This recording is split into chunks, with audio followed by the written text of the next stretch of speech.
middle of nowhere. Let me preface by telling you, I took a very unconventional path through life, and when I was 19, I found myself roaming around the country, living out of my car. I would bounce from friends' dorms and apartments, taking on odd jobs to put gas in my car and move from place to place. I stopped short of calling myself homeless, just on account of the fact that I chose to live like this. I'd received word that I could crash on a friend's couch in Detroit, and after doing the math, I figured I had just enough money to make it there on fumes. To avoid traffic, which could very well run down the precious little gas I had, I drove at night, when I could share the road with deer and truckers. Late that night, I found myself driving along the interstate, through rural Pennsylvania. As expected, the roads were empty, except for the occasional trucker enjoying the open road. I used an atlas to plot my own routes, along with a notepad filled with advice and suggestions people had bestowed on me, interspersed with my calculations on distance, gas mileage and funds. As this was around 20 years ago, high-tech was a monochrome cell phone that had spotty service at best in these remote areas. Traveling under these means meant I had to be mindful of the needle on my fuel gauge, but I would still try to push it, knowing money was tight, and I found better gas prices once I got to Ohio. Eventually I was forced to pull off the empty highway as the needle crept too close to empty for my comfort. Exiting the highway, I followed the signs directing me towards a gas station. I made a right and followed on the road longer than the sign had listed for gas. As I drove several miles along that dark, equally empty road, I noticed headlights coming around a bend ahead of me. After passing the only other vehicle on the road, I continued along, until I saw headlights in my rearview mirror. Thinking nothing of it, I continued along, to finally pull into a closed gas station.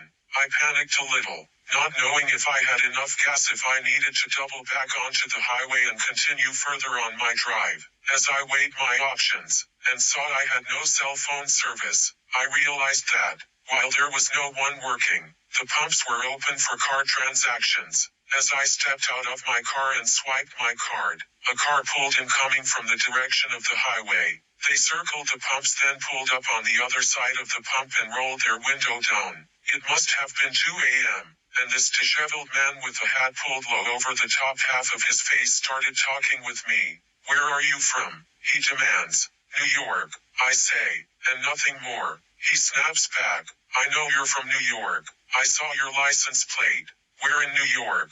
All over. Given that I lived out of my car, all over was an accurate statement, but this didn't satisfy his request and continued to press me. "Well, what area of New York?" "I don't know." "The Bronx."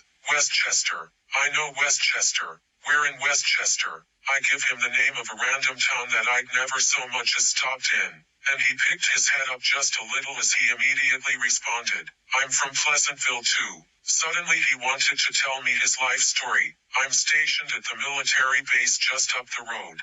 He points in the direction opposite the way he came. "I'm out here in the middle of the night because I just got a call from my aunt that my mom is in the hospital, and she's not doing well. I'm just trying to get home to Westchester to see her before she passes. Could you spare some money for gas?" I sympathize with him, and explain to him my situation. I tell him I have just enough money to get where I'm going. This doesn't sit well with him, and I can hear his patience for me waning. "Give me your address and I'll send you the money back. I work at the military base a few miles over there." He again points further down the road. At this point, I'm starting to feel a little cornered here, and I definitely don't believe his story. He looks like he hasn't shaved in a few days. He's wearing regular dirty street clothes, and even though he's trying to hide them, I can see he's got thick bags under his eyes. There's no way this guy is a member of the armed forces in good standing, and I've had enough. I tell him, that doesn't change my situation. I don't have cash, and I just put the last of it in my tank.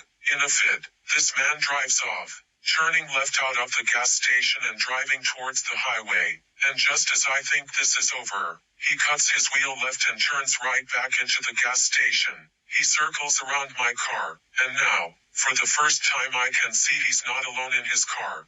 He comes right back to where he had pulled up and asks, "Do you have a gun?" "What? Do you have a gun?" I don't know what to say to this. What if I have a gun? Would you still not be able to help me out? At this point, my adrenaline starts flowing, and I think to myself, I'm about to dose this motherfucker in gasoline while the pump is still running, and run for it. He finally leans his face out of the window and I see these deep bags and lines under his eyes. He's got to be in his mid-20s but he looks like a hard 45. He starts repeating himself. When the passenger grabs him by his shoulder, I can only see her mouth and she's got on this bright red lipstick. I can't hear her talking, but whatever she says to him works. And then he yells at me, "You should probably buy a gun." As he drives off, he makes a left again out of the gas station, and I stand there dumbfounded as I watch him drive towards the highway one final time. The burst of adrenaline I had stayed with me long after he was gone. I grabbed a tire iron out of the trunk and headed towards the highway, driving through the rest of night staring at my rear view until morning commuters finally begin filling the highways.